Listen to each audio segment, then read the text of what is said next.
మాంత్రికులు మంత్ర ప్రయోగాలు చేసేటువంటి జోన్ అది.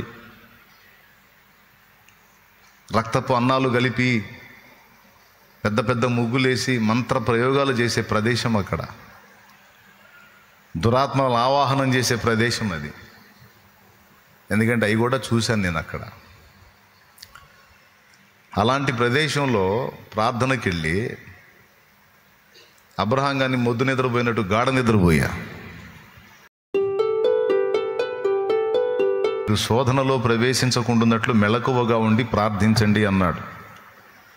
అంటే కునికితే ఏమైంది? శత్రువు అటాక్ చేస్తాడు. ఒకరోజు ఏకాంత ప్రార్థనకి ఉపవాసం ఉండి చెరువు కట్ట మీదకి వెళ్ళాను. నా అనుభవం చెప్తున్నాను నేను. ఏకాంత ప్రార్థనకి ఉపవాసం ఉండి నాతో పాటు ఒక 20 నుంచి 30 మంది తమ్ముళ్ళు, వాళ్ళు కూడా ఉపవాసం ఉన్నారు. తరచుగా ఏకాంత ప్రార్థనకి అలా వెళ్ళేవాడిని నేను. అప్పుడు నాతో పాటు 20-30 మంది ఉన్నారు. అందరం కలిసి ఏకాంత ప్రార్థనకి వెళ్ళాం. విశాలమైన స్థలం, దాదాపు 100 ఎకరాలకు పైన మంచినీళ్ళ చెరువు. ఆ మంచినీళ్ళ చెరువు దాని చుట్టూ కొలత కాలినడక నడిస్తే 3 కిలోమీటర్లు వస్తుంది. అంత నిడివి కలిగిన చెరువు. ఎక్కడైనా కూర్చోవచ్చు, నిర్మానుష్య ప్రాంతం, ప్రశాంతంగా ప్రార్థన చేసుకోవచ్చు. అలాగే పెద్ద చింత తోపు, పెద్ద పెద్ద చెట్లు, ఎప్పుడోళ్ళు నాటిన చెట్లు ఉన్నాయి అక్కడ. ఎండ కొడితే ఆ చెట్ల కింద చల్లగా ఉంటుంది. ఉదయం వేళల్లో, సాయంత్రం వేళల్లో చెరువు కట్ట మీద మంచి ప్రకృతి, నీళ్లు, ప్రశాంతత చాలా బాగుంటుంది. అయితే మేమేం చేసామంటే డే మొత్తం అక్కడే గడపాలని ఉపవాసం ఉండి ప్రార్థన చేసుకొని వెళ్ళాం. నిద్రపోయే వాళ్ళకి చెప్తున్నాను నేను. సరే, ఫాస్టింగ్ ఉన్నాను, కొంచెం నీరసం అనిపించింది. ఎందుకు నీరసం అంటే, నేను నాతో పాటు ఉన్న వాళ్ళతో ఎక్కువగా దేవుని మాటలు మాట్లాడుతూ ఉంటాను. నా అలవాటు. నోరు మూసుకొని మౌనంగా ఉండటం కష్టం. నేను తమ్ముళ్ళు పక్కన ఉంటే వాళ్ళకి ఏదో ఒకటి దేవుని సంగతులు మాట్లాడుతూ ఉంటాను. వాళ్ళు ఏదో ఒకటి అడుగుతూ ఉంటారు, ఏదో విషయాలు మాట్లాడుతూ ఉంటాం. అలా మాట్లాడటం వల్ల కానీ, లేదా ప్రార్థనలో నేను నడుస్తూ అటు ఇటు తిరుగుతూ ప్రార్థన చేయటం వల్ల కానీ కొంచెం అలసట వచ్చింది. ఆ చెరువు కట్ట మీదే ఆ రోజు మబ్బులు చేస్తూ ఉంది వాతావరణం. అంటే నీడగా కూడా, అంటే కొంచెం మేఘాలు అడ్డుపడతా ఉన్నాయి. ఎండ తీవ్రత అంతగా లేదు. మోకాళ్ళుని ప్రార్థన చేసి ఆ చెరువు కట్ట మీదనే కొంచెం నాకు అలసట అనిపించి అట్లనే పడుకొని నిద్రపట్టా. దేవుడు నేర్పిన పాఠం అన్నమాట. ప్రార్థనకు ఉపక్రమించినప్పుడు వచ్చిన పని మీద దృష్టి పెట్టాలి కానీ నిద్రపోకూడదు అనే పాఠం నేర్పాడు అక్కడ. అందుకే ఏదైనా ముందు ప్రార్థనకి వెళ్ళినప్పుడు ప్రార్థన చేయాలి. ముందు దేవుడు ఏ పని నిమిత్తం అయితే మనల్ని అక్కడికి ఆకర్షించాడో ఆ పని ముగించి, మనం చేయాలనుకున్న కర్తవ్యాన్ని నెరవేర్చి ఆ తర్వాత నువ్వు ఏ కార్యక్రమానికైనా వెళ్ళు. ముందు ఏ పని నిమిత్తం దేవుని దగ్గరికి వెళ్ళావో, దేవుని రమ్మని పిలిచావో ఆ కార్యక్రమాన్ని నువ్వు నెరవేర్చాలి.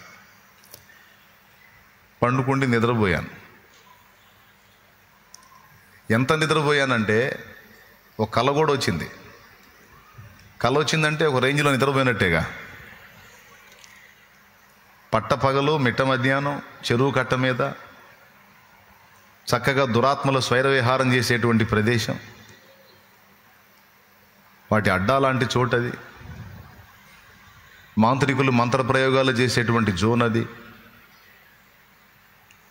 రక్తపు అన్నాలు కలిపి పెద్ద పెద్ద ముగ్గులేసి మంత్ర ప్రయోగాలు చేసే ప్రదేశం అక్కడ. దురాత్మల ఆవాహనం చేసే ప్రదేశం అది. ఎందుకంటే అవి కూడా చూశాను నేను అక్కడ. అలాంటి ప్రదేశంలో ప్రార్థనకి వెళ్ళి అబ్రహాం గారిని మొద్దు నిద్రపోయినట్టు గాఢ నిద్రపోయా. మళ్ళీ ఎంతోసేపు కాదు, జస్ట్ కొంతసేపే. తర్వాత మెలకు వచ్చి లేచి, ప్రభా క్షమించిందన్నా, నేను నిద్రమత్తుండయ్యాను అనుకొని లేచి నీళ్లు తాగుదామని చెరువులోకి దిగా. చెరువు నిండా నీళ్లు ఉన్నాయి ఫుల్లుగా. నేను నీళ్లు తాగుదామని వెళ్ళిన మెట్ల దగ్గర ఎదురుగా పెద్ద గుంట. నాకేం ఈదటం రాదు, గజ ఈతగాళ్ళు తెలుసు నాకు, కానీ నేను మాత్రం గజం ఈతగాడిని. దేవునికి స్తోత్రం. వెళ్ళి నీళ్లు తాగుదామని ఒడ్డునున్న మెట్లు కాకుండా నీళ్ళల్లో ఉన్న మెట్లు లోపలికి వెళ్ళి ఇంకొంచెం ముందుకెళ్తే నీళ్ళు ఇంకా ఫ్రెష్గా తాగొచ్చని ఒక అడుగు నీళ్ళల్లో ఉన్న మెట్టు మీదకి వేస్తే దన్మని జారి అలాగూ వెళ్ళకెళ్ళబడి ఇక్కడ దాకా వెళ్ళిపోయాను నీళ్ళల్లోకి. ఎలా ఆగానో నాకు ఇప్పటికీ ఆశ్చర్యం. ఒక వ్యక్తి నన్ను పట్టుకొని ఆపేసినట్టు అనిపించింది.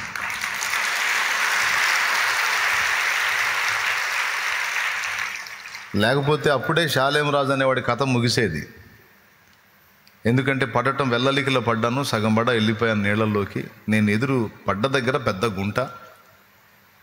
ముందుకన్నా పడితే కాళ్ళు చేతులు ఆడించి కొంచెం ముందుకో అటో ఇటో రావచ్చు. వెల్లకిల పడ్డోడు తిప్పుకొని మళ్ళీ ఈదటం అనేది సాధ్యం కాదు. అది జరిగింది.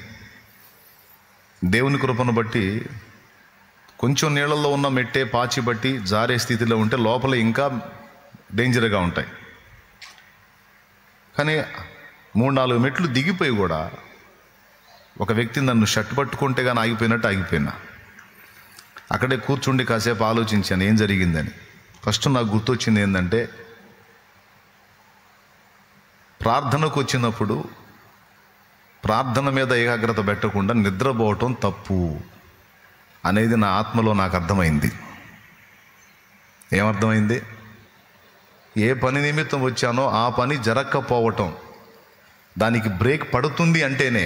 కొన్నిసార్లు మీరు గమనించండి, కావాలంటే ఆత్మీయులకు అర్థమైంది నేను చెప్పేది. ప్రార్థన చేద్దామని నువ్వు వెళ్తావు, చెయ్యబుద్ధి కాదు, చాలా ఫీల్తో అనుకుంటావు ఈరోజు నేను బాగా దేవునితో గడపాలని. ఏకాంతానికి వెళ్ళొచ్చు, మందిరానికి రావచ్చు, లేకపోతే ఇంట్లోనే గదిని శుభ్రం చేసుకొని కూర్చుందాం అనుకోవచ్చు, కానీ నీకు ఫీల్ రాదు. ఏదో కొంచెం ఇబ్బందికరంగా, భారకంగా, అసౌకర్యంగా, అన్ఈజీగా అనిపించి ఆపేస్తావు. పరిశీలనగా చూడు, ప్రార్థించాల్సిన నువ్వు ప్రార్థన చేయకుండా ఆగిపోయావు అంటేనే శత్రువు నిన్ను గెలిచాడని అర్థం. గెలిచాడని అర్థం.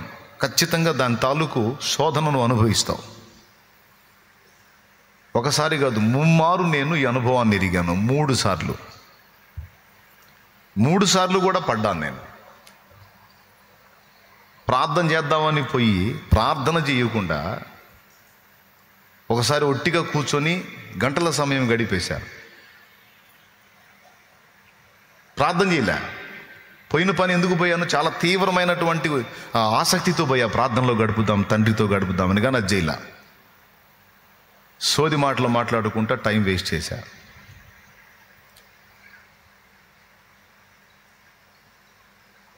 అక్కడ కూడా పడటం అనేది జరిగింది. అక్కడ ఓ పాఠం నేర్పాడు దేవుడు. మళ్ళీ ఇంకోసారి కూడా అదే జరిగింది. 3 మారు నేను స్పష్టంగా గుర్తించాను. ప్రార్థనకి వెళ్ళినప్పుడు, దేవునితో మాట్లాడాలని పోయినప్పుడు ఆయన మన కోసం అక్కడ వచ్చి ఉంటాడు.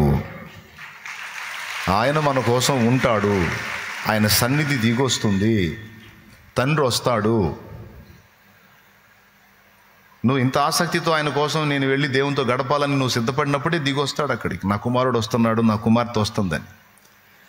నువ్వు ఆయన దగ్గరికి వెళ్ళి ఆయనతో కూర్చోకుండా, ఆయనతో మాట్లాడకుండా, ఆయన స్వరం వినకుండా, ఆయన సన్నిధిని కనిపెట్టకుండా అక్కడ దాకా పోయి సైతాను ఇచ్చిన శోధనకు, ప్రేరణకు లొంగిపోయి, శరీర బలహీనతకు లొంగిపోయి నువ్వు ఆ ప్రాముఖ్యమైన విషయాన్ని ప్రక్కన పెడితే ఆయన వెళ్ళిపోతాడు మళ్ళీ. కానీ నిన్ను గెలిచిన శత్రువు నిన్ను దెబ్బ కొడతాడు. ఎప్పుడు లైఫ్లో మర్చిపోవద్దు. నువ్వు ప్రార్థన చేసేటప్పుడు ఎవరన్నా వచ్చి బయట పిలిచినా నువ్వు మోకాళ్ళ మీద నుంచి లేవద్దు. మంచి అలవాటు కాదది. నువ్వు ప్రార్థనలో ఉన్నప్పుడు ఎవరన్నా వచ్చి తలుపు తట్టినా, నిన్ను పిలిచినా, ఫోన్ మోగినా నువ్వు లేవద్దు. నువ్వు ఫస్ట్ దేవునితో గడుపు. ఎందుకంటే బయట పిలిచే వ్యక్తి కంటే, ఫోన్లో పిలిచే వ్యక్తి కంటే, కేకలేసే వ్యక్తి కంటే నీ ముందు కూర్చున్న వ్యక్తి ఘనుడు, శ్రేష్ఠుడు.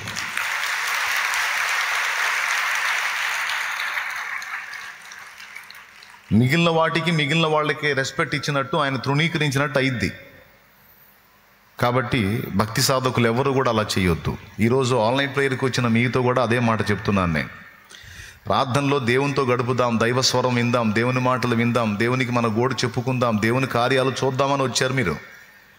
వచ్చినప్పుడు దాని మీదనే మనసు లగ్నం చేయాలి, అంతేగాని శరీర సోమరితనానికి లోనైపోయి ఒక పూట నిద్రని త్యాగం చేయలేని బలహీన స్థితికి వచ్చేసి పండుకొని పోవద్దు. దయచేసి మళ్ళీ చెప్తున్నాను, మీ పక్కన చుట్టుపక్కల అందరినీ అబ్జర్వ్ చేయండి.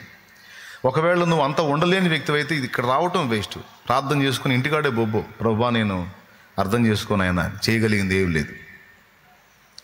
కానీ ఇంత కష్టపడి ఇంత దూరం ప్రయాసపడి వచ్చి ఎవ్వరు కూడా నిద్రకు ఉపక్రమించొద్దు. ఎవరు పండుకోలేదు, అయినా ముందు జాగ్రత్తగా చెప్తున్నా. దేవునికి స్తోత్రం. 3 సార్లు నేను అనుభవాన్ని చూశాను కాబట్టి చెప్తున్నాను. దేవునితో మాట్లాడాలని నేను వచ్చినప్పుడు, దేవునితో గడపాలని వచ్చినప్పుడు ముందు అది పూర్తి చేయి. ఆయనకు చెప్పాల్సినవి చెప్పు, ఆయన చెప్పేది విను. అంత అయిపోయిన తర్వాత అక్కడే ఆయన పాదాల దగ్గర అడ్డం పడు కమ్మని నిద్రిస్తాడు. నువ్వు 8 గంటలు పోయినా నిద్ర రాని సుఖం ఆయన సన్నిధిని గడిపి ఆయనతో ఆనందించి 1 గంట నువ్వు నిద్రపోయినా కూడా ఆ 8 గంటల తీవ్రత ఆ గంటలో నీకు దొరికిద్ది. ఎంతసేపు తీరాలి నీ బడలిక? నా తండ్రి ఒక్కసారి స్పర్శిస్తే చాలు నీ బరువు అంతా దిగిపోయింది. గుండెలో బరువు దిగిపోయింది, శరీరంలో ఉన్న బడలిక దిగిపోయింది. దిగదా? అంత మాత్రం శక్తి యేసయ్యకు లేదా? ఉందా లేదా? కాబట్టి ఎప్పుడు కూడా మీరు ప్రార్థనని నిర్లక్ష్యం చేయొద్దు. ప్రార్థనకు వచ్చినప్పుడు ఆ పనిని త్రోసిపుచ్చొద్దు. ఓకేనా? నాతో పాటు వచ్చేవాళ్ళు కూడా చెప్తున్నాను, ఎప్పుడన్నా ఏకాంత ప్రార్థనకు వచ్చినప్పుడు కొన్నిసార్లు వాళ్ళు నాతో పాటు ప్రార్థనకు వచ్చి నేను ప్రార్థన చేస్తుంటే వాళ్ళు నిద్రపోతుంటారు. అదొక శోధన నాకు. నేను ప్రార్థన చేస్తున్నప్పుడు యవనస్తులైన వాళ్ళు ఇంకా తీవ్రత కలిగి నాకంటే ఇంకా తీవ్రంగా, నేను 3 సార్లు రాత్రి లేచి నేను 4 సార్లు ప్రార్థన చేస్తే వాళ్ళు 8 సార్లు చేసేటట్టు ఉండాలి. ఎందుకంటే కొత్తగా లైన్లోకి వచ్చేవాళ్ళు. ఆల్రెడీ దేవునితో కాస్త కూస్తో నడుస్తున్న అనుభవం, నడిచిన అనుభవం కాస్త కూస్తో ఉన్న నేను కనీసం ఒక నైటు అంతటి ప్రార్థనలో 4 సార్లు దేవుడితో గడిపితే వాడు ఒకసారి గడిపి సర్దుకుని నిద్రపోతా ఉన్నారు. అట్లా చేయొద్దు. భక్తిలో తీవ్రత ఉండాలి, ఆత్మీయత, ఆసక్తి ఉండాలి. దేవునితో గడపాలి, దేవునితో మాట్లాడాలి, దేవునితో పోరాడాలి, దేవుని పాదాలు పట్టుకొని పెనుగులాడాలి అనే రంది ఉండాలి. ఎంతమందికి అర్థమవుతుంది నేను చెప్పేది? అలాంటి పట్టుదల మనకుంటేనే గొప్ప కార్యాలు చూడగలం. అలాంటి పట్టుదల మన దగ్గర లేకుండా సోమరి వ్యవహారం ఉందనుకో, మనం ఈ శరీరాన్ని గెలవలేనప్పుడు ఇక దేన్ని గెలవలేం. నువ్వు దేన్నైనా గెలవాలి, ఏదైనా సాధించాలంటే ఫస్ట్ నిన్ను నువ్వు గెలవాలి. నీ అంతటా నీకు ఆ శక్తి లేదు. అయితే దేవుడు తన వాగ్దానంలో మాట్లాడుతున్నాడు, నీ అంతటా నీకు ఆ శక్తి లేదు, కానీ నిన్ను అలా నిలబెట్టే శక్తి నాకుంది. నా వైపు చూడు, నా ఆత్మని పొందు, నిలబెడతావు అని దేవుడు మాట్లాడుతున్నాడు. కాబట్టి దేవుణ్ణి బట్టి మనం పోరాడి గెలవాలి. ఆమేన్.